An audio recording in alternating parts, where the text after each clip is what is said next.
they recognize that they are weapons and that they were made to be used to kill other things and to destroy other things, and they've made peace with that as they've grown into who they are. And you notice that, like, when we talk about them in the books, we never have them bothered by the whole deal of them being abducted. They're almost always looking at that as, well, if it didn't happen, there wouldn't be a human race to protect anymore. And so there's a really deep sort of gravity to their understanding of being a Spartan, to their recognition of the weight of that, and just the fact that they're embracing it as their destiny. This is what I was made for. This is what I was born to do. They're not seeing it as a situation where they were given a short change. They're seeing it as this is the way it was supposed to be. And so their attributes are solemn acceptance. They almost all of them have this sense of, we're here, we're going to die one day, and it may be tomorrow, it might be 10 years from now. It's going to happen. It'll probably happen in battle, but we're gonna do what we've been called to do until that happens.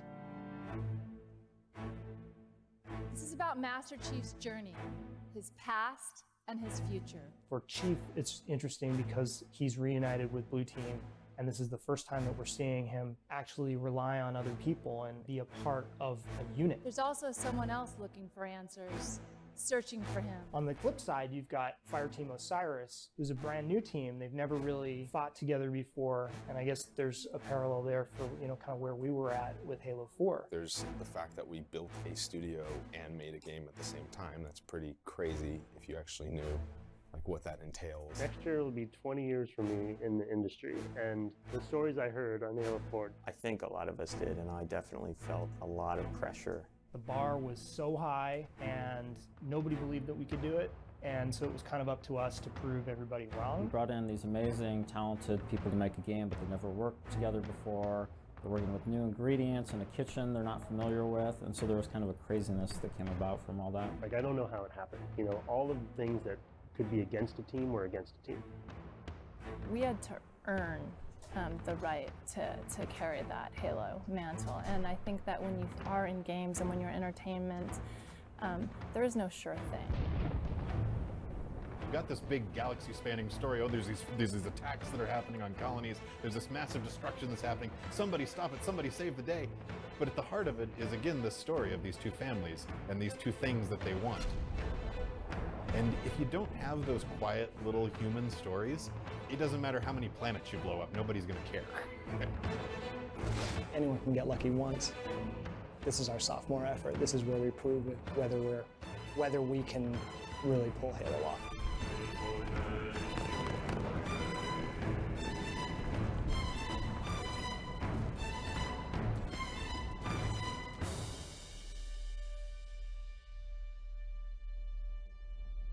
Mechanics, systems, fiction, and world. There's many other bubbles we could talk about, and maybe in the future we will, but these are the ones I want to focus on today. We started really big. New platform, can do anything. For those of you that have been in a platform transition, it's not easy. That changes a lot of things. It changes your technology, your tools, your pipeline. We didn't want to do things that kind of fit into the mold of existing Halo. But it's mostly opportunistic.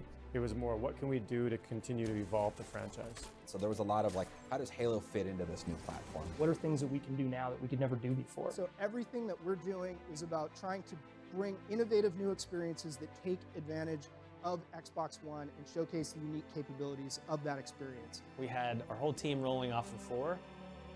We wanted to engage everyone in coming up with new ideas. We had a couple hundred people all pitching things on what the next game could be. So we had to start massive, fail, fail, fail.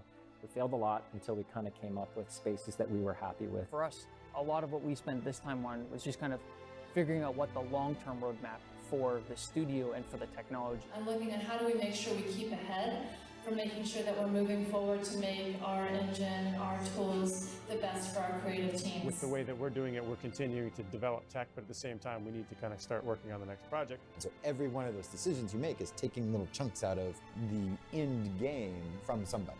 Weapon, sandbox, environment, whoever's doing the work on that, they're not doing other work that could go into gameplay. Maintaining the balance between what Halo is and what Halo could be or should be or needs to be but you got to. Like, you know, we can't, the engine was made, you know, 15 years ago.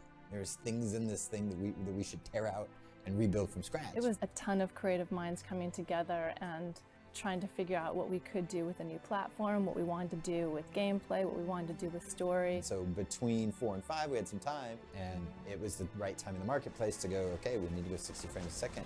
We need to go dedicated server, and if we're ever going to do those, we got to do them now. Every other Spartan, every soldier, when they hear about this, they're gonna hate us.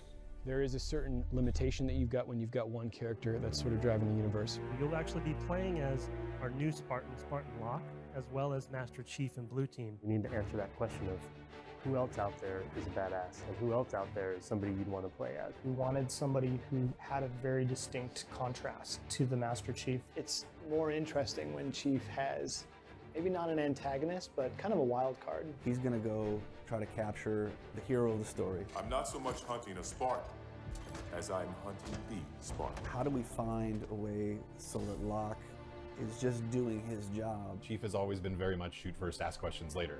And while Locke is not slow on the trigger finger at all, he usually knows why he's shooting a little bit more than Chief does. That's an interesting perspective there, because traditionally the Master Chief has always been just follows whatever orders you tell him to do. How do you put that question on its head? Use characters in ways that we may not have expected and might be even uneasy using them. You pit him against the groups that he would normally be aligned with.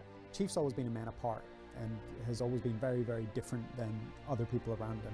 But with Blue Team, these are equals. And so getting him the chance to talk to these people that he's known for years means that we get to see another side of him. There is a unique understanding that the rest of Blue Team has that even Cortana really didn't have. They've shared the same experiences of augmentation and being ripped from their home and growing up without their parents. And so I think that there's a different kind of bond there.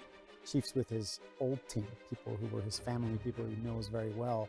Locke is the leader of a new team, so they have a completely different dynamic. They're all been drawn from backgrounds that can bring something to the table as a Spartan 4. Vale's knowledge of cultures. In fact, she can actually speak Sangheili and understand the nuances of the language even better than a lot of Sangheili themselves. Tanaka's knowledge of engineering. They got a lot of like sensing equipment or little radio transceivers and things like that. Buck's general badassedness. Check your mouths, find your chairs, and get set for a combat drop. He's kind of bolted on parts of his ODST gear.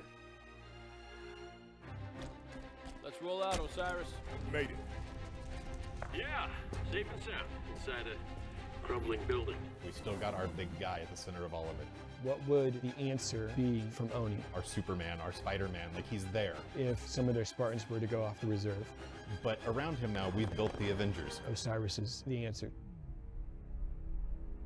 Let's talk about the creative pillars. The world is your playground is our first pillar. You want to make the mechanics that enable the most cool stories to happen. You can make the player feel really powerful, or you can make the guns feel really powerful. That's where Spartan abilities really came online, where it was like, what about movement? What about the suit? We have all these different movement abilities. It changes all our metrics, our jump metrics, distance. It changes the flow of combat. How do you do an encounter if a character skips B and goes straight to C and then comes back to D? How do you make that encounter interesting? We get to do more as artists. We get to build new ledges, build secret tunnels, things like that. Stuff that we might not necessarily do in a single player game. The term we always have internally is your team is your weapon. On my target. Engage PME. Cannot help them. On it. We always assumed there were 4 people. Even when people don't have a co-op partner to play with, we're putting the extra Spartans in there. I'm a longtime Halo fan, and every Halo I have felt had some big, big innovation. I would hope that people would look at Halo 5 and say, oh yeah, holy crap, Musketeers. They won't say Musketeers because that's our code name. I don't even know the origin of that. I think we just needed a term for our autonomous AI companions that kind of follow you through the campaign. We focused on the 2 fundamentals, the one being they're a well-integrated part of the sandbox. They'll play the game along with you, they'll fight with you, they'll revive you if you go down. Revive's a new mechanic in Halo 5. One of the big draws of Revive was we wanted to embrace that co-op gameplay. How could we get players to kind of stick together and work together more? And the other being orders, which I think is potentially a big innovation for Halo.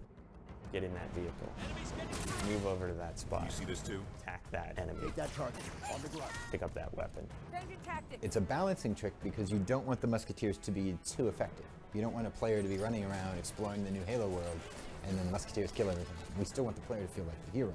We will have had 2 programmers spend the whole project on that problem. Enemy near that Give turret. the player some very simple set of capabilities. If you kind of tell them to rush up the middle, all the AI will kind of focus their fire on the Musketeers, allowing you to flank. And then the player's going to come up with ways of using it that we haven't even thought of. Maybe that's not innovation, but it's a crazy challenge. If that's a big risk across the team, I feel like we've taken 15 or 20 huge risks on a similar scale. It's huge. It's super ambitious and big and crazy, but it's like half of what we started with. Halo 5, I think, to put it in a nutshell, was about not getting too comfortable with knowing we could make a Halo game. You can do it once. You can do that crazy Halo 4 thing once, but you don't want to repeat that. You want to get better and better at making a Halo game. The confidence we've had in this project to take on some of the technical challenges. Just 60 frames a second would probably be enough to put on paper 3 years ago and have us go like, no way. There's a lot of work. We're establishing infrastructure. We're making, kind of laying the foundation that we're going to build on top of for the future, whether it's, this game or whether it's the next game or whether it's something else down the line. And I hope people will look back and they'll say, oh, that's where that started. It can be a tough transition, it can be hard, but then once you have that path, then you got it. Because I can see where we could go and where I want to go. There's definitely a human drama at the core of that, and how these 2 teams relate to each other as they cross paths. It is about heroism, but not an individual heroism. It's the convergence of the players' abilities, the tools that they've picked up along the way, and then the situation that they're thrusted into. Halo's kind of got that in spades. I think we'll have done a good job if people are shocked at the end of the game and surprised by the direction that took. I think the biggest question that Halo asks when someone grabs a controller and starts playing it is, how far can you push this thing?